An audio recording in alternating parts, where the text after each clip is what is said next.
represent him. All right, great, good. Yeah, congratulations on the nomination. Thank you. That means a lot. Your life has changed dramatically in the last 3 years, and then particularly in these last 3 months. No doubt. Okay? Not lying.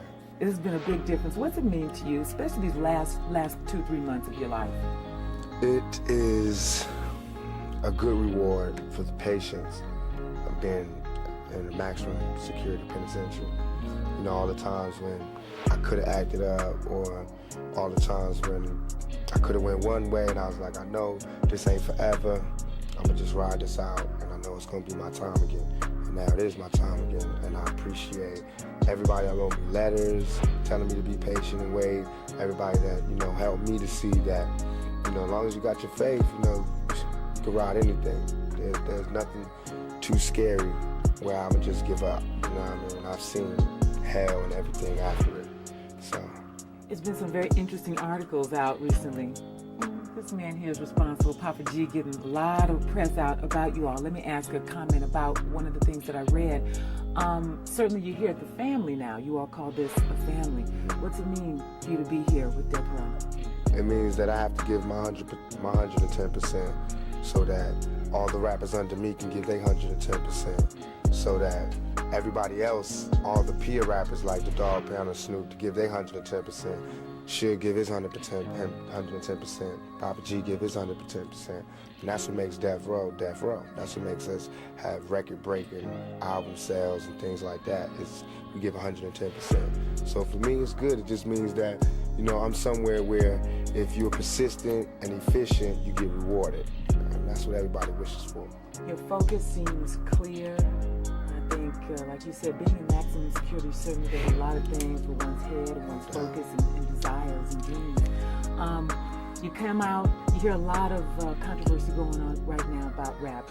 Just Time Warner dropping Interscope and a lot of things that have resulted from people saying it's a bad image, it's bad for young people. Tell us your comments on that. I said so many comments on this, but basically it's a hypocritical view, because what you're saying is it's okay for us to live in the dirt, in the gutter, in less than human conditions, but it's not okay for us to tell people that we're living in these conditions. Everything was cool, you know. The ghetto was okay. It was habitable until we started talking about exactly what were the repercussions of living this type of lifestyle. What happens when you live in this kind of environment? What type of person it changes you into? Now all of a sudden it's like you can't talk about that. But this is what we live in.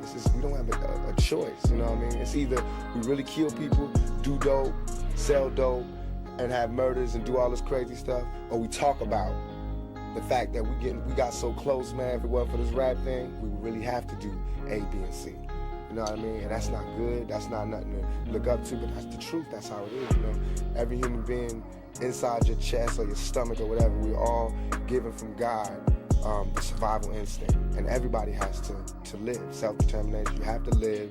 You have to be able to live and survive and live like a human being, not like an animal. So whatever it takes to live like that is what happens, whatever it takes. If you put Bob Dole in those conditions, he would do the same thing. So would C. Dolores Tucker. If she wasn't so rich, she didn't have the pearls, and she didn't have the NAACP backing her up, and all these conventions and coalitions backing up, and she was by herself and she was on welfare, she would love our music, because she would know what this music breeds. She would know where we from, what we talking about.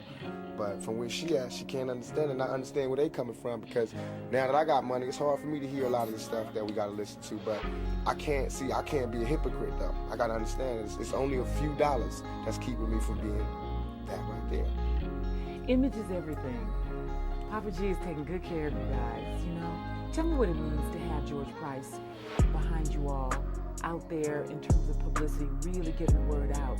And the truth, as you all want to speak it. What does that mean to you? I think that, along with the other artists on Death Row, Snoop, Dog Pound, Dre, everybody, Nate, we're all outstanding in our field. And I think that Suge, in terms of being a manager, a CEO, he's outstanding in this field. I think that Papa G is just keeping that tradition along by being outstanding in the field of publicity and getting the things that we have in our head to the heads of millions of people, and letting them see what we see and look at it how we want them to look at it. You know what I mean? Like the Vibe cover, that's how we feel, like a mob, like a family. You know, we want people to see that. Not mob like guns and things, but mob like family. Like we say to do this, we do this.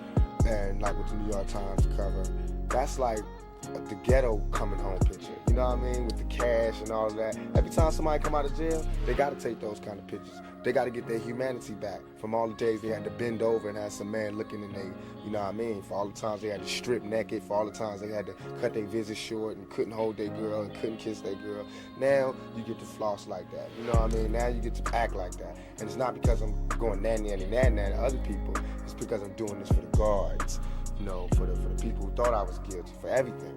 For all the people who didn't believe that we could come to this point. I mean, look, they could shoot me 5 times, call me a rapist and throw me in jail, and I'm gonna bounce back. I'm not gonna give up. You know what I mean? That shows the resilience of a young black man and a death row inmate in particular.